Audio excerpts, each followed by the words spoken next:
So hello दोस्तों, welcome to DSD cars. और भाई आज के वीडियो में बात करेंगे ओनरशिप रिव्यू के बारे में, क्योंकि आप लोग सब जानते हैं कि जो ओनर्स हैं वो ही बाइक हो या स्कूटर हो, कुछ भी हो, उनके बारे में सच का पिटारा खोल सकते हैं। क्योंकि जो आदमी जिस चीज़ को यूज़ करता है उससे बेहतर कोई भी उस चीज़ को एक्सप्लेन नहीं कर सकता है कि वो चीज़ अच्छी है बुरी है, उसमें क्या अच्छाइयाँ हैं क्या खामियाँ हैं। तो सारी चीज़ें ओनर से पूछने में ही बहुत ज़्यादा बेटर होती हैं, ताकि आप लोगों को भी जो सच है वो पता चल सके कि उस चीज़ का सच आखिर क्या है।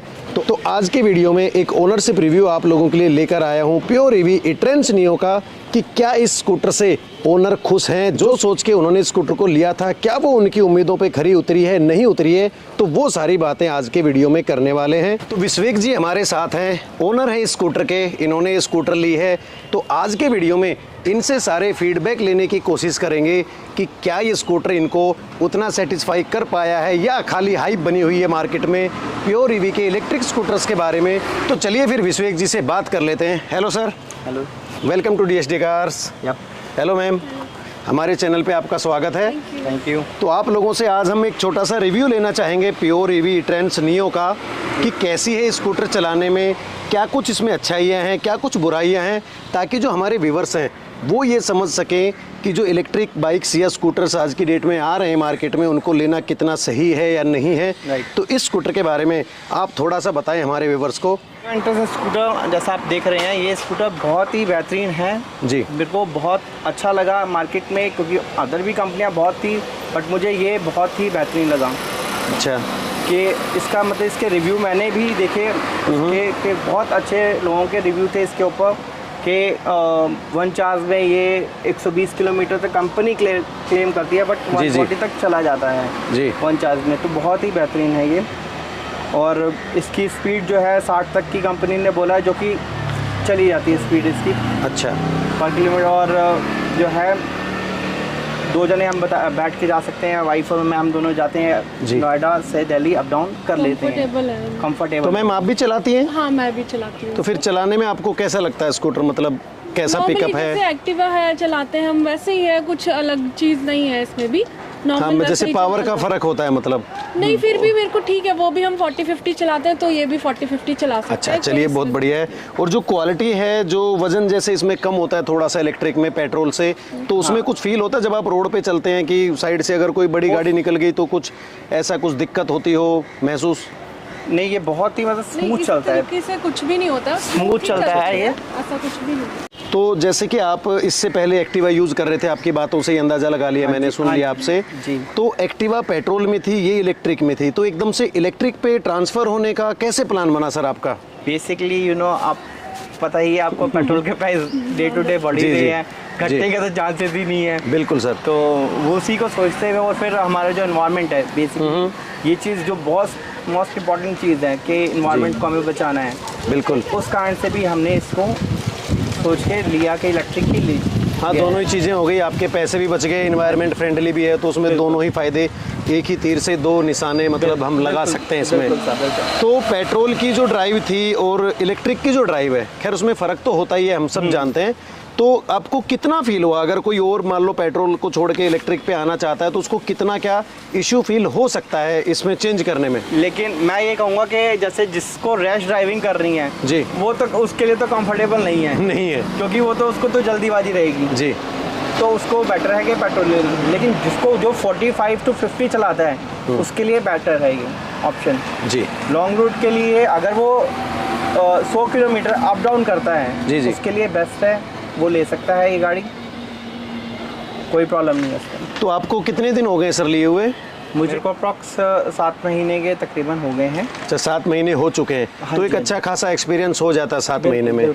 और कितने किलोमीटर आपने रन कर दिए सर? मैंने ये अप्रॉक्स 11 साढ़े 11 किलोमीटर तक चला दिया है। तो 11 साढ़े 11 बहुत होते हैं मतलब उस हिसाब से जी। तो जो कॉस्टिंग का अगर मैं आपसे पूछना चाहूँ कि 11,000 में अगर आप पेट्रोल स्कूटर चलाते और ये इलेक्ट्रिक स्कूटर आप चला रहे हैं, तो कितने क्या रुपए का जो फ़र्क है वो पड़ गया होगा आपको? मोटा मोटी मतलब। हाँ, इतनी बारीकी से भी नहीं, एक नॉर्मल अंदाज़ा अगर आपने भी कभी कैलकुलेट किया हो तो। ये बहुत ही मतलब चीपेस्ट है, इसमें तो 3-4 यूनिट पड़ता है 1 चार्ज जो है, इसको 1 टाइम जो चार्ज करना पड़ता है 3 से 4 यूनिट पड़ते हैं। जी। क्योंकि आई थिंक इनफ है, मतलब ज़्यादा हाँ, नहीं 15 से 20 रुपए में मतलब आप हाँ। 100 किलोमीटर से अबाउट चल सकते हो जी। और ये कितना टाइम ले लेता सर फुल चार्ज होने में? 3 to 3:30 आज 3.5 घंटे, 3.5 घंटे लगभग। 3.5 घंटे ले। अच्छा, तो ये ऑन रोड कितने की पड़ी थी सर आपको स्कूटर जब आपने ली थी? ये मुझे ऑन रोड पड़ गई थी अप्रॉक्स 82 हज़ार की पड़ गई थी, ये विद एसेसरीज। 82,000 मतलब? हाँ। ठीक है सर। आपको लगता है कि 82,500 में ये वर्थ है? हाँ, अब तो आई थिंक इसकी कॉस्ट भी ज़्यादा हो गई है। हाँ, अभी तो खैर बढ़ गई है, लेकिन हाँ। जैसे आपने लिया तो आप इसकी कॉस्ट से और इसकी परफॉर्मेंस को अगर दोनों को कंपेयर करें आपस में, तो क्या आप उससे सेटिस्फाइड हैं? मैं कि हाँ, मैंने 82,000 की चीज़ ली तो वो काम दे रही है उसका? मैं तो अभी तक मैंने वसूल लिया है, तो मेरे लिए तो वर्थ है। वर्थ है। आप मैम क्या कहना चाहेंगे इस बारे में? बिल्कुल बिल्कुल। 11 अगर मैं 3 रुपये किलोमीटर भी 4 रुपये किलोमीटर भी मैं मानूँ तो आधे तो खैर हो ही जाते हैं उस हिसाब से, लेकिन जो फायदा आपको दे रही है आना जाना, अभी तो लेकिन नई की नई है, अभी तो 7 महीने में अगर इतना हो गया है हाँ तो जी। फिर 2 साल आप मान लो कि 82,000 कहीं ना कहीं वसूल आपके हो सकते हैं, उसके बाद ये फिर फ्री में ही चलेगी। बिल्कुल बिल्कुल। तो जो सर्विसिंग है उसके बारे में आप क्या कहना चाहेंगे कि जो प्योर ईवी के शोरूम आपको सर्विसेज दे रहे हैं वो कैसी क्या आपको मिल रही है? जैसे मैंने ये निर्माण विहार दिल्ली में इसका फर्स्ट शोरूम वहीं पे जी, है जी, हाँ, इसका। बिल्कुल, बिल्कुल। तो मैंने ये निर्माण विहार से ली थी। जी। अब मैं रहता हूँ जैसे कि उत्तम नगर, अब मैं यहाँ से वहाँ निर्माण विहार तो नहीं जाऊँगा जी। हालांकि मैंने फर्स्ट जब दिल्ली में इसका पहला ही शोरूम था तो इसलिए मैंने हाँ, पहले वहीं पे कराई थी। जी।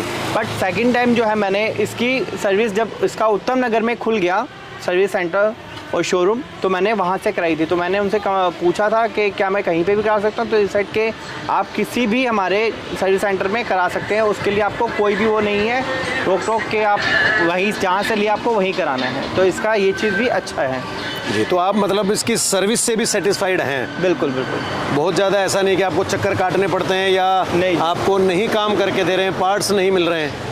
ये तो मैंने तो यहाँ पे हैंड टू हैंड सामने के सामने विद इन 1 आवर्स में ही इसकी सर्विस करवा ली थी, सामने खड़े हो गए। चलिए, बहुत बहुत बढ़िया सर, क्योंकि जब तक कस्टमर सेटिस्फाई नहीं होगा किसी भी ब्रांड की किसी भी चीज़ से जी। तो वो ग्रो नहीं कर सकता ब्रांड, या वो चीज़ नहीं बिक सकती अगर वो चीज़ अच्छी नहीं है या अच्छी चीज़ है लेकिन कस्टमर सेटिस्फाई नहीं है, शोरूम वाले उनके साथ अच्छा बिहेव अगर नहीं करेंगे, उनको ढंग से सर्विस नहीं देंगे तो वो उसकी बुराई हमेशा करेंगे, क्योंकि कस्टमर किसी का बंधा तो है नहीं। बिल्कुल। अब आपकी स्कूटर है, आपको अच्छा लग रहा है तो आप अच्छा बता रहे हैं, बुरा लगता है तो हो सकता है बुरा भी बता देते। तो आप किस रूट पे मतलब नॉर्मली इसको चलाते हैं? हाईवे पे चलते हैं, लोकल में चलते हैं या ट्रैफिक में चलते हैं? किस रूट पे चलते हैं? इसको हर जगह चलाता हूँ, जैसे कि मैंने बताया आपको कि मैं नोएडा अप डाउन कर रहा था जी। मैं यहाँ उत्तर नगर से नोएडा तक जाता हूँ, जो कि नियर अबाउट 100 किलोमीटर पड़ता है आना जाना या एक साइड आना जाना। अच्छा, 100 किलोमीटर पड़ जाता है जी जी। तो कंफर्टेबल है उसमें। उस रूट पे आप देखेंगे मार्केट भी आती है साउथ एक्स की, जी ठीक है, ट्रैफिक भी आता है धोला कुआं का, तो पूरा आता है। सब कुछ कंफर्टेबल है। आपको आप ट्रैफिक में हो तो आप सोचेंगे कि पेट्रोल तो वेस्ट होता है, जी जी। बट इलेक्ट्रिक में आपको ये भी बेनिफिट है कि आपको तो जितना आप रेस देंगे तभी वेस्ट होगी, अदरवाइज वेस्ट भी नहीं होगी। तो फिर जैसे आप घर से जाते हैं या वहाँ से आते हैं तो बीच में ऑफिस में भी इसको चार्ज करते हैं या सिर्फ घर से चार्ज करके ले जाते हैं और वापस घर आके ही करते हैं? घर आके ही करता हूँ। मतलब पूरा का पूरा जो सफर है 100 किलोमीटर का वो ये एक चार्ज में आपका निकाल देती है ट्रैफिक वाले रास्ते में? बिल्कुल। चलिए, बहुत बढ़िया सर। फिर तो बाकी जो लुक वगैरह हैं उनके बारे में आपका क्या कहना है कि कैसी लगती है? अगर जनरली कोई भी आदमी देखता है इसको, जैसे आप लेके गए होंगे, आपके आस पड़ोस में भाइयों ने घर वालों ने देखा होगा, तो लुक वगैरह के मामले में क्या कहा? एक्चुअली ये मेरे ब्रदर की ही पसंद थी। अच्छा। उन्होंने ही डिसाइड किया था, वही ज़्यादा रिव्यू वही देखते हैं तो उन्होंने ही पसंद किया था कि बोले कि ब्रदर आप जो है जाते हैं इतना दूर पेट्रोल लेके, आपके लिए मैंने ये पसंद किए। तो मैं उसके साथ जाके फिर मैंने देखा और मुझे ये बहुत पसंद आई जी। और हाँ, थोड़ी सी सीट का है बट कोई बात नहीं, वो एडजस्ट है, क्योंकि अगर मेरी हाइट ज़्यादा तो इसलिए मुझे कब छोटी लग रही है, बट नॉर्मली ठीक है।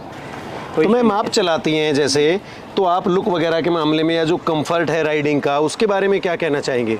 मेरे को तो ये 110% कंफर्टेबल है मेरे लिए। अच्छा। तो मुझे तो लगता है मेरे लिए बनी है।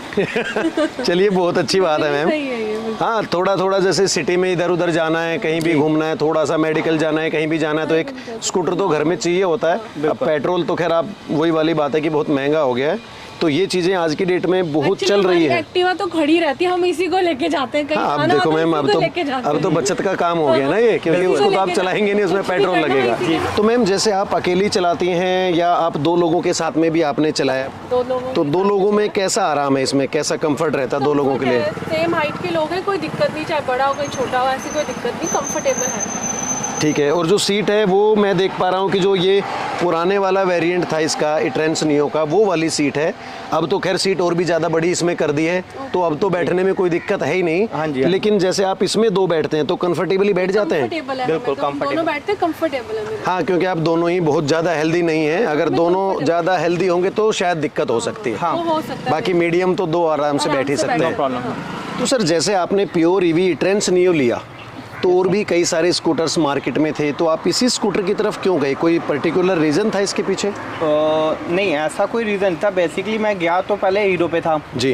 तो उसके पास बहुत स्टॉक मतलब ऑर्डर्स थे उसके बाद, बट मिल नहीं रहा था, Stock अवेलेबल नहीं था available नहीं था। स्टॉक। और भी अदर भी गया था, बेलिंग भी मैं गया था, वहाँ पे भी यही था। इस कंपनी के पास रेड स्टॉक पड़ा हुआ था, अच्छा, मतलब अवेलेबिलिटी थी। Okay. इसलिए मैं, और इवन इसके पास अभी भी इस कंडीशन में कि इतना मतलब मार्केट में हो भी गया, फिर भी इसके पास अवेलेबिलिटी है। हाँ, ये स्कूटर्स stock कई सारे available खड़े है इसके रहते हैं। पास। जी, बिल्कुल, जी। हमेशा अवेलेबल रहते हैं इसके पास। मैंने मेरे कलीग्स वगैरह को भी दिया इसका रेफरेंस, और उन्होंने भी लिया है ये। चलिए, ये भी प्योर ईवी के लिए अच्छी बात है कि उन्होंने बना के स्कूटर्स अपने शोरूम में रखे हैं कि कस्टमर जाता है और ले सकता है। जी, क्योंकि सिचुएशन जो टाइट, मैंने जैसा हाँ, price का बिल्कुल कहा, सर, पेट्रोल जैसे के एक लिए- बार मन बनता है ना किसी का लेना का, तो फिर वो बहुत ज़्यादा वेट नहीं करता उस चीज़ के बिल्कुल। लिए, या तो इस कंपनी का उस कंपनी का वो ले ही लेता। हाँ, कोस्ट तो इवन सेम ही है, चाहे पेट्रोल हो चाहे ये हो, दोनों का कोस्ट भी इवन सेम ही और है। जो टायर्स मैं इसके देख पा रहा हूँ कि इसमें 10 इंच के टायर हैं, तो उसके बारे में आप क्या कहेंगे कि बड़े होने चाहिए थे थोड़े से, या बिल्कुल परफेक्ट टायर ये स्कूटर के लिए हाँ। माने जा सकते हैं? ये थोड़े से बड़े होने चाहिए थे, बिकॉज 11 इंच या 12 इंच के लगभग हाँ होने जी, चाहिए थे, राइट? ग्राउंड जो है इसकी थोड़ी कम है, ग्राउंड क्लियरेंस कम है। तो खैर थोड़े बहुत रोड में, नॉर्मल रोड में तो दिक्कत नहीं आती, लेकिन जब उबड़ खाबड़ में जाते हैं तो हो सकता है कि नीचे से टच होने का डर हो। टच होने का, बिल्कुल बिल्कुल जी। कि स्पीड ब्रेकर्स में है, वहाँ पे मुझे इसको बहुत केयरफुली करना, ड्राइव हाँ, करना दो लोग पड़ता बैठे है। होते तो वैसे भी थोड़ा सा और नीचे चला जाता हाँ, स्कूटर। Right right right. तो जैसे आप नाइट में इसको राइड करते हैं, तो जो लाइट वगैरह है वो किस तरीके से काम करती है? बढ़िया लाइट होती है रोड पे, या बिल्कुल विजिबिलिटी कम होती है, कैसी होती है? नहीं, लाइट इसकी कंफर्टेबल है, नो प्रॉब्लम, कोई इशू नहीं है। वैसे तो खैर हमारी दिल्ली सरकार ने लाइटें लगा रखी हैं, बहुत स्ट्रीट है। लाइटें सब, जी जी। तो ऐसा कोई प्रॉब्लम होती नहीं है हमें। जो हमारा रूट बना है वहाँ पे सही है, लाइटिंग कोई प्रॉब्लम नहीं है। नहीं, इसकी अगर मैं इसकी मेनली light भी इसकी अच्छी जो है। थ्रो की है हाँ, वो ठीक है ना? हाँ जी हाँ जी हाँ जी। और बैटरी में कोई अभी तक इशू हुआ है आपको कोई भी? बैटरी में इसका मुझे इशू नहीं हुआ। मतलब ऐसा नहीं कि, क्योंकि मैंने एक आध बार कोई कह देता, कमेंट कर देता कि इसकी बैटरी नहीं चलती है, तो मैं कहा चलो ओनर से ही पूछते हैं, वही बता सकते हैं कि क्या सच है। नहीं नहीं, बैटरी इसकी कंफर्टेबल, तो जिस दिन से आई है उस दिन से सही काम कर रही है, 7 महीने से। बिल्कुल बिल्कुल, और होप सो काम करती भी रहे। नहीं, ऐसा तो नहीं हो जाता कहीं कि यहाँ पे 3 पॉइंट्स दिख रहे हैं और एकदम से 0 हो जाती है, या 2 पॉइंट से एकदम से 0 हो जाती नहीं, है? अभी तक तो मेरे साथ तो नहीं। कभी रास्ते में फंसे हैं ऐसे, बैटरी एकदम से डाउन हो गई और आप रास्ते में ही फंस गए हो? नहीं नहीं नहीं। तो आपके साथ मतलब ऐसा नहीं हुआ है? चलो भगवान करे आपके साथ हो भी नहीं उसके लिए। तो जो स्पेस वगैरह यहाँ पे है छोटा मोटा, वो कितना यूजफुल आप मान सकते हैं इसका, क्योंकि लॉकिंग तो इसमें है नहीं? बिल्कुल लॉकिंग नहीं है। एक्चुअली मेरे लिए तो यूजफुल है, मैं तो यहाँ फोन रख देती हूँ, फिर ड्राइव करती हूँ, फिर कहीं रेड लाइट फोन हो गया, पानी की बॉटल जो है, जी, जी। बॉटल वगैरह वो वहाँ रख पे आ लेते हैं। जाती है। हाँ, ये ठीक है कि फ़ोन रख सकते हैं, वो इजीली दिखता रहता है दिखता इसमें रहता क्या है नहीं है। और प्योर ईवी का जो आपने स्कूटर लिया है, मान लो ले लिया है, तो इसकी क्वालिटी आपको कैसी लगी है सर? क्वालिटी मुझे इसकी अच्छी लगी है, मेरे को तो अभी तक तो इसका कोई प्रॉब्लम आया नहीं है। जो मटेरियल यूज़ किया गया, जैसे ये फ्रंट है या ये मडगार्ड वगैरह हैं, या ओवरऑल जो बॉडी की क्वालिटी है वो कैसी, क्या मतलब आपको लगती है कि अच्छी है, नॉर्मल है, मुझे- या बेकार है, कैसी है? मुझे इसके मतलब बॉडी से तो कोई नहीं है इसके, लेकिन इसके जो कंपोनेंट्स हैं, मैंने इसके लिए कंप्लेंट भी डाली थी जी जी। कि जो इसके कंपोनेंट्स हैं वो थोड़े से लो क्वालिटी के हैं। कौन से वाले जो कंपोनेंट्स हैं उनकी आप स्पेशली बात कर रहे हैं? जैसे कि इसका हॉर्न है जो, अच्छा। वो अभी मतलब साउंड जो है उतना नहीं दे रहा है जितना पहले दे रहा था, अभी कम हो गया है। और इंडिकेटर्स जो हैं वो मैं इसके 2 बार चेंज करवा चुका हूँ। तो उसमें क्या इशू आ जाता है? कोई पानी वानी चला जाता है या कैसे? उन्होंने तो मुझे यही बोला कि शायद बारिश का उस समय सीज़न था, हो सकता है। मे बी वही रीज़न हो तो मैं कह नहीं सकता, अगर वो रीज़न भी है तो मेरे अकॉर्डिंग तो उसको बॉडी को फिर उस तरीके से हाँ सेट करना चाहिए कि बारिश का पानी ना जाए या हो सकता है कि कोई और भी रीज़न रहा हो फ्यूज़ का। तो सर्विसिंग कैसी थी, जैसे कि आप लेके गए, चेंज हो गया तुरंत या नहीं हुआ? नहीं, चेंज हो गया साथ के साथ ही, कोई प्रॉब्लम नहीं हुई। अच्छा, स्टॉक उनके पास अवेलेबल हैं, उसके अकॉर्डिंग पार्ट्स अवेलेबल हैं सारे। तो उनकी बेस्ट थिंग यही है कि उनके पास हर चीज़ अवेलेबल है, वो कर देते हैं। चलो ये तो बहुत अच्छी बात है कस्टमर के लिए कि जो चीज़ अवेलेबल है तो हम उसको कभी भी ले सकते हैं, चेंज कर सकते हैं। जी, खैर प्रॉब्लम तो दुनिया में हर जगह आती है सर, लेकिन अगर वो प्रॉब्लम ठीक हो जाए तो भी कहीं ना कहीं तसल्ली रहती है कि हाँ जो मैंने चीज़ ली है वो हो भी गई, प्रॉब्लम तो मेरी ठीक हो जाएगी। ऐसा लगे कि प्रॉब्लम ठीक ही नहीं होगी तो फिर तो समझो कि बेकार है। Right sir. तो सर अगर हम स्पेशली बात करें ईवी स्कूटर्स की या बाइक्स की या कार्स की, तो आपके अकॉर्डिंग आज की डेट में कितना वैल्यू फॉर मनी है इलेक्ट्रिक व्हीकल्स की तरफ जाना, पेट्रोल्स को या डीजल्स को छोड़ के? नहीं, वो तो आपकी बात है सही कि पेट्रोल के प्राइस जो हमारे बढ़ ही रहे हैं, तो आपको पता ही है कि हमारा भी इन्वायरमेंट भी हमें बचाना है जी, तो हमें इलेक्ट्रिक में तो जाना पड़ेगा, क्योंकि इलेक्ट्रिक तो फ्रेंडली नेचर है, कोई प्रॉब्लम नहीं है। और पेट्रोल के प्राइस तो अब कब तक बढ़ेंगे, कुछ घटेंगे तो चांसेस ही नहीं जी है। जी जी, तो बढ़ेंगे और हमें करना भी चाहिए इलेक्ट्रिक में जाना, तो वो अच्छा है। नहीं तो आपको मैम आप भी इसमें अपना योगदान दीजिएगा कि आपके हिसाब से कोई एक स्पेशल कोई कैटेगरी है जिसको कि ईवीज यूज़ करनी चाहिए, जैसे जो डेली ऑफिस जाता है या घर के काम के लिए ज़्यादा वैल्यू फॉर मनी हो सकती है, या फिर लॉन्ग रूट के लिए, या फिर मतलब कोई भी इसको यूज़ कर सकता है, सबके लिए बेनिफिट हो सकता है इलेक्ट्रिक से? मेरे ख्याल से तो ये सभी के लिए बेनिफिट है जी, कंफर्टेबल ही, आप थोड़ा लॉन्ग रूट भी जा सकते हो, आप रोज़ ऑफिस भी अप डाउन कर सकते हो, 12-13 किलोमीटर है अगर किसी का, तो आप आगे पीछे भी जा सकते हो, छोटा मोटा काम है तो ऑफिस का या फिर दिल्ली एनसीआर तो मतलब कोई आप दिक्कत जा नहीं सकते है। हैं, कोई इशू नहीं है। तो मतलब हर तरीके से हम हर काम में ईवीज को यूज़ कर सकते हैं। राइट। बहुत ज़्यादा जो लंबी ट्रिप है जिसमें रास्ते में चार्जिंग वगैरह नहीं है, उसमें तो खैर जाने का फ़ायदा है नहीं। जी बिल्कुल। और ये जो ईवी लेता है उसको पता है कि मेरी बाइक की रेंज इतनी है, स्कूटर की रेंज इतनी है, तो वो उससे 10 किलोमीटर पहले ही अपना सेट कर लेता है कि वहाँ तक जाना, उससे बाद में मुझे जाना ही नहीं है। अब तो चार्जिंग स्टेशंस भी बन गए हैं अब तो। हाँ वो खैर बनते जा रहे हैं, लेकिन अभी हमारे गुड़गांव साइड में लगा लो या उतनी अवेलेबिलिटी अभी नहीं है, एक्चुअलिटी यही है जी। थोड़ा सा टाइम लगेगा कि एक्चुअलिटी बन जाए उस हिसाब से जी। तो जो फ़ायदे हैं इसके वो आपने गिनवा दिए, कई सारी बातें मैंने भी आपसे पूछ ली। अब अगर मैं बात करूं कॉन्स की प्रॉब्लम्स या कोई दिक्कत आपको ऐसी लगती है कि वो चीज़ इसमें होती तो और ज़्यादा बेटर हो सकता था, बढ़िया हो सकता था? इसमें हेलमेट के स्पेस का एक इशू तो है ही। हाँ बिल्कुल, इसमें आप फुल साइज़ का हेलमेट नहीं रख सकते हैं। हाँ जी। या इसमें तो रख ही नहीं सकते मेरे हिसाब से। इसमें हेलमेट का नहीं है। हाँ क्योंकि इसमें तो बैटरी यहाँ पे ये पुराने वाला मॉडल है। हाँ जी। जो नए वाला मॉडल है उसमें तो फिर भी आप हाफ फेस का हेलमेट रख सकते हैं। हाँ, जो लेडीज़ हैं बेसिकली उनके लिए तो है। तो ये एक इशू आपको लगता है, और वो है भी खैर मेरे हिसाब से भी है कि हाँ इसमें स्पेस नहीं है, और भी जो बाकी स्कूटर्स हैं उनमें एक आध में स्पेस मिल रहा है। हाँ जी। खैर धीरे धीरे प्योर ईवी भी उसको इम्प्रूव कर रहा है। अभी हाफ फेस का किया, हो सकता है कि पूरा जो हेलमेट है उसकी भी जगह किस दिन नए मॉडल्स में दे दे, लेकिन अभी तक वो नहीं है। जी। तो सर जो इसकी बैटरी है वो आपको रिमूवेबल मिलती है, क्योंकि अगर आप फ्लैट वगैरह में रहते हैं तो इसको निकाल के ले जा सकते हैं। तो ये चीज़ आपको इस बाइक की स्कूटर की कैसी लगती है? ये भी मुझे अच्छी लगती है, क्योंकि इसमें मैं अपना कैरी करके कहीं पे भी लेके जाके चार्ज कर सकता हूँ, क्योंकि इवन मैं स्कूटी को तो ले के नहीं जाऊँगा, बैटरी को ही निकाल के ले जा सकता हूँ, क्योंकि वायर छोटी होगी जी। गली में अगर किसी को चार्ज करने तो नहीं कर सकता, पावर पॉइंट कहीं प्लग नहीं है, ये चीज़। हाँ मतलब उनके लिए भी फ़ायदा है जो 5वीं मंजिल 10वीं मंजिल कहीं फ्लैट वगैरह में रहते हैं, बिल्डिंग वगैरह में, तो अपनी बैटरी लो, 15 किलो का लगभग वजन है। हाँ, तो उठा के आप चार्ज कर सकते हो। मैम आप भी उठा के ले जा सकते हो क्या इसको? बिल्कुल, मैं भी उठाती हूँ। और तो मैम भी उठा के ले जा सकती हैं, इतनी इजीली आप इसको कैरी कर सकते हैं निकाल के, चार्जिंग अगर आपको ऊपर अपने फ्लैट वगैरह में करनी है। और सेकंड थिंग ये है कि ये नॉर्मल स्विचेस में मतलब चार्ज हो जाती है। अच्छा, कोई ऐसा स्पेशल स्विच नहीं लगाना? पावर का स्पेशल स्विच लगाने की जरूरत नहीं है, नॉर्मल ही स्विचेस जो लगे हुए हैं आप उसी में चार्ज कर सकते हैं। अर्थिंग का भी अलग से चार्ज करते हैं, लाइक उसी में कर सकते हैं। अर्थिंग का भी अलग से आपको कनेक्शन कराने की जरूरत नहीं है। तो as a pure EV owner आप इस स्कूटर को रिकमेंड करेंगे बाकी लोगों को जो कि ईवी की तरफ ट्रांसफॉर्म होना चाहते हैं पेट्रोल छोड़ के? बिल्कुल, मेरी तरफ से तो उनको वेलकम है कि उनको ये कंपनी की लेनी चाहिए। एक तो ये इंडियन भी है और आईटी से पढ़े हैं बच्चे वो जिन्होंने ये चीज़ बनाई थी बेसिकली। जी जी। तो इंडियन कंपनी है और फॉरेन कंपनी से तो बढ़िया कि आप इंडियन ही माल लो। जैसे हमारे मोदी जी भी बोलते हैं कि अपना ही देश का लेना चाहिए, बी इंडियन बाई इंडियन। हाँ, तो उसी उसमें तो आपको लेना चाहिए। और बहुत सही कंपनी है प्योर ईवी, कोई इस पर कोई प्रॉब्लम नहीं है मुझे। और मैं जब भी मैं शोरूम भी जाता हूँ, वहाँ पे कोई भी क्लाइंट उनका आया होता है तो मैं उनको पर्सनली सजेस्ट करता हूँ, भाई मेरी तरफ से आप ले लो। तो मैम आप क्या कहना चाहेंगे इस बारे में? आपने भी चलाया है तो आपका एक्सपीरियंस भी जानना बहुत ज़रूरी है। हाँ, मैं भी यही कहूँगी कि ये लेनी चाहिए।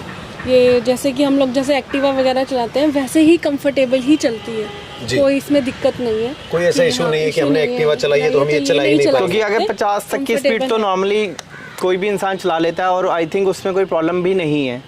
इसको 50 किलोमीटर पर जो है बहुत अच्छा है, स्पीड है, कोई वो नहीं है कि आपको 70-80 तो हाईवे पे बंदा चलाता है समझ में आता है, बट अगर आप लोकल चल रहे हो तो 40-50 ही चलाएंगे। बिल्कुल बिल्कुल तो सर, बिल्कुल। वो सही है कि आप सोचे नहीं, ले लें चीज़ को, आपको मिल रही है तो ले लीजिए। जी, तो जो विश्वेक जी हैं, इन्होंने इतने दिन से इस स्कूटर को ले रखा है, 11,500 के लगभग इन्होंने चला दिया है, 11,400 किलोमीटर। और जो इनका फीडबैक है वो आपने यहाँ पे सुन लिया। जो सच्चाई थी वो शायद इन्होंने कहीं ना कहीं बताई है। अब जो इन्होंने बोला है वो इनके मुंह से भाई मैं तो सच्चाई ही मानूंगा, क्योंकि एक ओनर जब भी कोई चीज़ बता रहा है तो आप ये समझ सकते हैं कि उन्होंने जो फील किया है उस चीज़ के बारे में वही वो बताते हैं, क्योंकि झूठ बोल के किसी को कोई फ़ायदा होना नहीं है। वो कमियां थी वो भी इन्होंने बताने की कोशिश की है कि जो इंडिकेटर इनका ख़राब हो गया था, जब हॉर्न थोड़ा सा कम लाउड बजने लगा है, या जो स्पेस नहीं है, वो सारी चीज़ें इन्होंने बता दी हैं।